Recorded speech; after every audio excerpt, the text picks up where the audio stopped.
जेवाय जो कंदकोट खां कराची लाइ निकतल सिंध अमन कारवान सजावल पहुची वियो आहे। वधीक तफ़सील आहे असां टेलीफोन लाइन ते मौजूद आहे मेहरान टीवी जो रिपोर्टर शबीर समो। जी शबीर, छा तफ़सील आहिनि?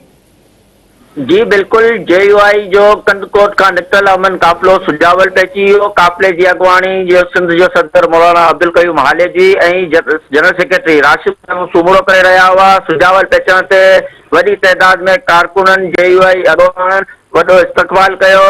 अॼु चोथों ॾींहुं आहे कंदकोट खां सुजावल पहुता आहिनि। विख विख ते अमन काफ़िले जी लखे माण्हुनि शानदार इस्तक़बाल कयो। इहा ॻाल्हि आहे, राशिद महमूद सूमरे चयो त इहा ॻाल्हि शायदि थी ॾिए त सिंध जी अवाम सिंध हुकूमत मां बेज़ार आहे।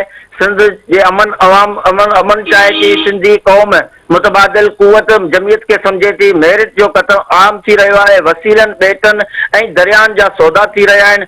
हुन जो चवणु हो त मेरिट ते रोज़गार लाइ निकिता आहियूं। तमामु जल्द सिंध खे मिड़ई मसइलनि खां आजी कराईंदासीं।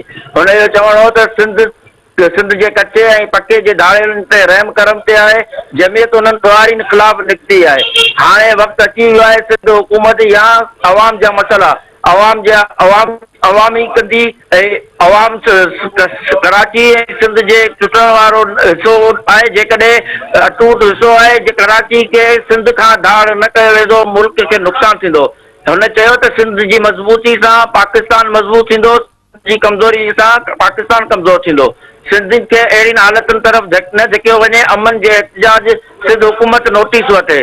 अवाम जे मुतालबनि खे मञियो वञे। अहिड़ी नौबत न अचे जो अवाम तशदुद ते हुक्मरान जे गिची में हथ विझे। सिंध हुकूमत हुन चयो त सिंध में ॿोॾ जी सूरत हाल न आहे। पंजाब ऐं KPK में ॿोॾ जी रिकवरी जे लाइ दुआ घुर आहियूं। जॾहिं त हिन जलसे खे पुण ख़िताब कयो कारकुननि ऐं हिते जे मक़ामी अॻुवाननि वॾी अदद में शिरकत कई। जी शबीर, तव्हांजी महिरबानी।